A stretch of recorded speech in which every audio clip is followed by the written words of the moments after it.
សួស្តីបងប្អូនទាំងអស់គ្នាថ្ងៃនេះខ្ញុំនឹងចែកចាយនឹងការលេងហ្គីតាបែប 3 in 1ជាមួយនឹងបទឆ្ងាយទៅកាយអញ្ចឹងនៅក្នុងបទនេះគឺយើងមាន chord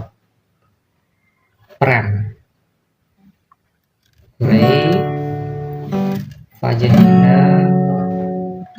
C minor Sol La Re Fa minor C minor Sol La អញ្ចឹងយើងមាន chord តែ5ទេបងប្អូនអរគ្នាអញ្ចឹងមុននឹងយើងចាប់ផ្ដើមលេងដោយប្រើបែប 3 in 1 គឺមានន័យថាយើងប្រើ finger style និង snare ហើយនឹង bass អញ្ចឹងមានន័យថាយើងលេង3ហ្នឹងបញ្ចូលតែមួយក្នុងពេលតែមួយតោះមុនចាប់ផ្ដើមយើងរៀន finger style សិនលេងបែប finger style សិនលេងតែ finger style ទៅទេ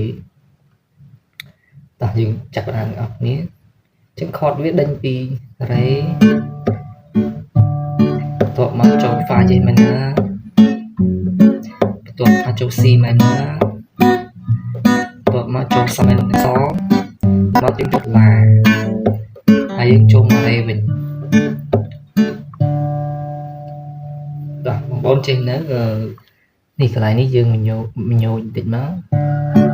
ញោចកេះខ្សែបាស Re ញោចគ្រប់ខញោចចឹងយើងកេះខ្សែបាសឲ្យបានយើងញោច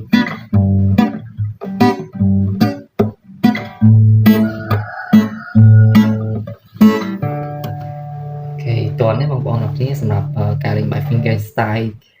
តែមួយគត់តោះឥឡូវយើងបញ្ចូលជាមួយ bass ហើយនឹង snare snare ហើយនឹង bass យើងមើលការលេង snare ហើយនឹង bass ជាមួយនឹង finger style បញ្ចូលតែមួយទាំងអស់គ្នាអូខេតោះអញ្ចឹងយើងមើលដំបូងគឺយើងចាប់តែ chord Re មួយសិនមកអញ្ចឹង Re បន្ទាប់មកយើងកេះខ្សែ bass ហើយយើងញោចនេះឡើងបន្ទាប់មកគោះអញ្ចឹងកេះខ្សែ bass ញោចឡើងគោះហើយញោចឡើងទៀត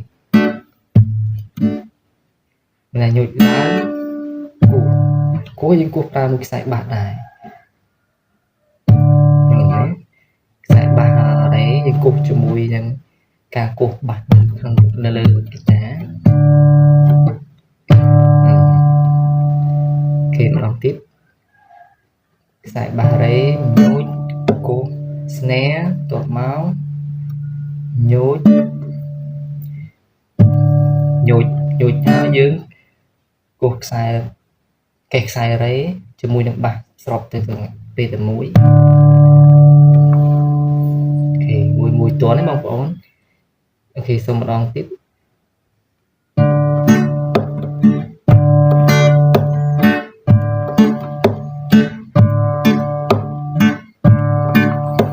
ស្គាល់បងប្អូនតន់មួយ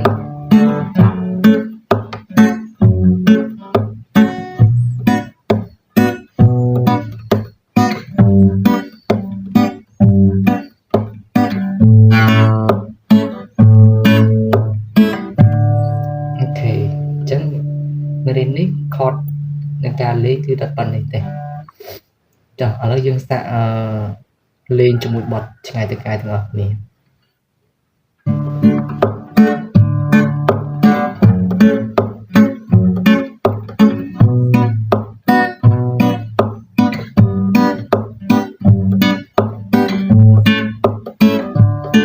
ឆ្ងាយទៅកាយចិត្តបងចិត្តអូន When you miss me just look at the moon I'll be there whenever you need me, baby. មុននឹងលឺបងស្រែកហៅអូនទេបារម្ភភ័យខ្លាំងអីមានមេមកក៏អាចមើលថែខ្លួនឯងបានដែរពេលដែលឆ្ងាយជីវ៉ាស្នេហា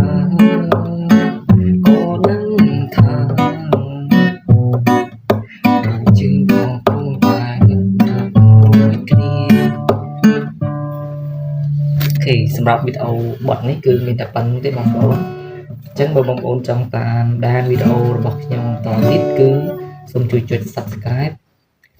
និងដាក់រូបកណ្ដឹងដើម្បីទទួលបានព័ត៌មានដែលខ្ញុំនឹងអាប់ឡូតវីដេអូចូលបន្តទៀត